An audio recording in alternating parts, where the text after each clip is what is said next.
new summer job at the new and improved Freddy Fazbear's Pizza. I'm here to talk you through some of the things you can expect to see during your first week here and to help you get started down this new and exciting career path. Now, I want you to forget anything you may have heard about the old location, you know.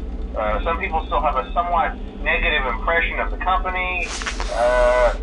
That old restaurant was kind of left to rot for quite a while, but I want to reassure you, Fazbear Entertainment is committed to family fun and above all, safety. They've spent a small fortune on these new animatronics. Facial recognition, advanced mobility. They even let them walk around during the day. Isn't that neat? But most importantly, they're all tied into some kind of criminal database so they can detect a predator a mile away. Heck, we should be paying them to guard you. Now that being said, no new system is without its kinks. You're only the second guard to work at that location. The first guy finished his week but complained about conditions. We switched him over to the day shift. So, hey, lucky you, right? Mainly he expressed concern that certain characters seemed to move around at night and even attempted to get into his office. Now, from what we know, that should be impossible. That restaurant should be the safest place on Earth. So while our engineers don't really have an explanation for this, the working theory is that the robots were never given a proper night mode. So when it gets quiet, they think they're in the wrong room. So then they go try to find where the people are, and in this case, that's your office. So our temporary solution is this. There's a music box over by the prize counter, and it's rigged to be wound up remotely. So just every once in a while, switch over to the prize counter video feed and wind it up for a few seconds. It doesn't seem to affect all of the animatronics, but it does affect one of them. And as for the rest of them, we have an even easier solution. You see, there may be a minor glitch in the system, something about robots seeing you as an endoskeleton without its costume on and wanting to stuff you into a suit. So hey, we've given you an empty Freddy Fazbear head. Problem solved. You can put it on any time and leave it on for as long as you want. Eventually anything that wandered in will wander back out. Something else worth mentioning is kind of the quirky modern design of the building. You may have noticed there are no doors for you to close. But hey, you have a light, and even though your flashlight can run out of power, the building cannot. So don't worry about the place going dark. Well, I think that's it. You should be golden. Check the lights, put on the Freddy head if you need to. Keep the music box wound up. Piece of cake. Have a good night, and I'll talk to you tomorrow.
first night wouldn't be a problem. You're a natural. By now I'm sure you've noticed the older models sitting in the back room. Those are from the previous location, and we just use them for parts now. The idea at first was to repair them. They even started retrofitting them with some of the newer technology, but they were just so ugly, and the smell. So the company decided to just go in a whole new direction and make them super kid-friendly. Those older ones shouldn't be able to walk around, but if they do, the whole Freddy head trick should work on them too, so whatever. I love those old characters. Did you ever see Foxy the Pirate? Oh wait, Foxy. Oh yeah, Foxy. Hey listen, that one was always a bit twitchy. I'm not sure if the Freddy head trick will work on Foxy. If for some reason he activates during the night, and you see him standing at the far end of the hall, just flash your light at him from time to time. Those older models would always get disoriented with bright lights. It would cause a system restart or something. Come to think of it, you might want to try that on any room where something undesirable might be. It might hold him in place for a few seconds. That glitch might have carried over to the newer models too. One more thing, don't forget the music box. I'll be honest, I never liked that puppet thing. It's always thinking, and it can go anywhere. I don't think the Freddy mask will fool it, so just don't forget the music box. Anyway, I'm sure it won't be a problem. Have a good night, and I'll talk to you tomorrow.